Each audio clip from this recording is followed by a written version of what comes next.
What's up everyone, this is ShoryuGame welcoming you to another KOF 15 trailer analysis. As expected, Krohnen's on-reveal trailer was just released, and as promised, I'm not going to let it just pass without making a full analysis video about it. There are a lot of new elements shown and stuff worth mentioning that weren't there in the second beta trailer, so let's just get into it.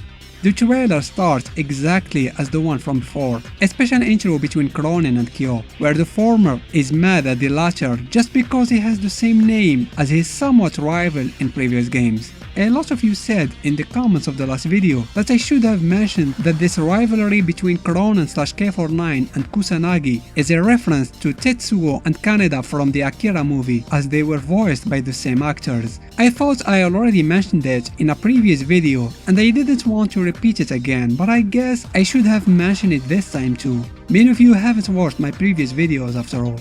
The other thing that you pointed at was the inscription on his jacket that says Silver. Silver is the main boss of Buriki 1 and one of the mid-bosses of KOF 11. Truth be told, I did notice it the first time, I just didn't think and still don't that this is a reference to that same character. I can't find any correlation between K49 and Silver. Then again, I could be wrong. This is Krohnen, not K49 after all. He could be a totally different person, not just kidding. Krohnen is K49, with a new name and longer hair. The rest of this new trailer leaves practically no doubt about it. I won't talk about the character's design again, I said everything there is to it in the last video. I do want to give a special mention to the voice actor, who I think did a very good job conveying the anger and rage that K49 was known for. He always behaves like a rabid dog, ready to start a fight for the slightest silly reason. With that being said, let's jump to the moves analysis. Starting with a close A, close C, far C, jump A, jump C, standing CD, back throw, and the taunt. All these aforementioned normals look pretty much the same as the ones K49 had before. Continuing with the special moves, we first have a look at an EX version of his short-range fireball, causing Kyo to crumble, a regular fireball next, and I don't know if it's just me, but it seems the regular one has a longer startup animation. His crush move is also back, having overhead properties, the Dragon Punch split, and an EX version of Crush where Krohnen seems to jump from a longer distance and causes a ground bounce.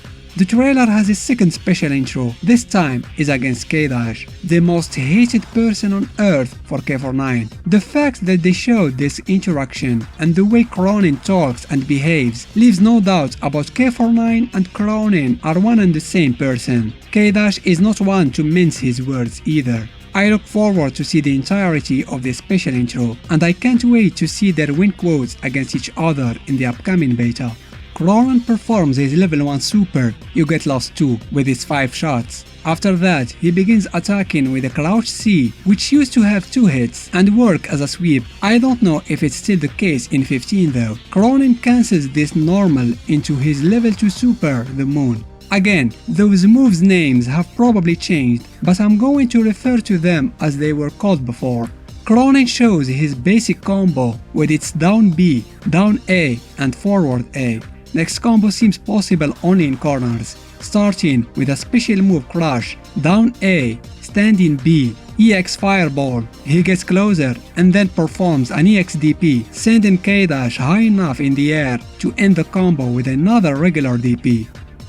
After that, he begins with a close C, EX Fireball, EX Crush causing K-Dash to ground bounce, then continuing with a DP, cancelled into level 1 super, the Moon. Finally, the last combo starts with a raw max mode activation. Krohnen attacks with a close C, regular DP, cancelled into level 1 super, the Moon, just like in the previous combo.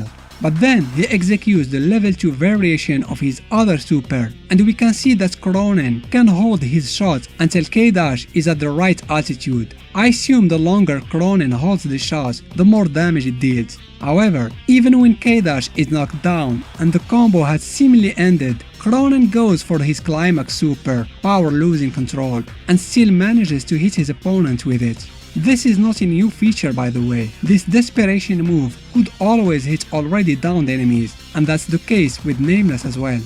At the very end of the video, we can see Krohnen's win pose, which is very similar to K49's, with two differences though. I don't speak Japanese, but it seems in the past K49 gives the impression that he is surprised by his own powers. He says something like, "So this is my power." It was as if he is just discovering his abilities. But here, it's more of a statement rather than a question. I guess he got used to it during his long absence. And clearly, from the state of his clothes, more specifically his torn-out cape and rusty glove, has been in many fights. The other difference in this win pose is the absence of his laugh, which is a shame. I like that deranged laughter he had. And that concludes Krohnen's trailer analysis. He looks very strong, and I'm sure he's going to be a real pain to deal with. I know many of you are disappointed that it was K49 who was brought back and not Nameless. Personally, I like them both. As long as we got one of them, that's fine by me. Also, we may have a Nameless skin for Krohnen. That would be pretty cool. I wish we could see his walking animation during the trailer. K49 used to have a unique way of walking. Oh well, we'll get to see it very soon anyway. As for the team's composition prediction, it's safe to assume he's with Angel in the same team. That means we have 3 teams with a missing fighter in each. If Ash and Kukri are teammates, then the most likely third member of their team is going to be Elizabeth. For K-Dash and Whip, the most likely third member is Kula. But some of you guys said that there are leaks that mentioned Kula being part of Angel and Krohnen's team. If that's the case, then they better have some convincing explanations about Kula's motives. K49 and Angel betrayed her and almost killed Foxy at the end of 2001. She has an immense grudge against those two. But everything is possible. I mean, Kyo and Aurea are in the same team, so... Also, that would further flesh out their characters and give me more material to work with for future lore videos. That leaves an empty spot in K-Dash and Whip's team, and Maxima is the most likely candidate for that spot, just like in 2002 and 2003.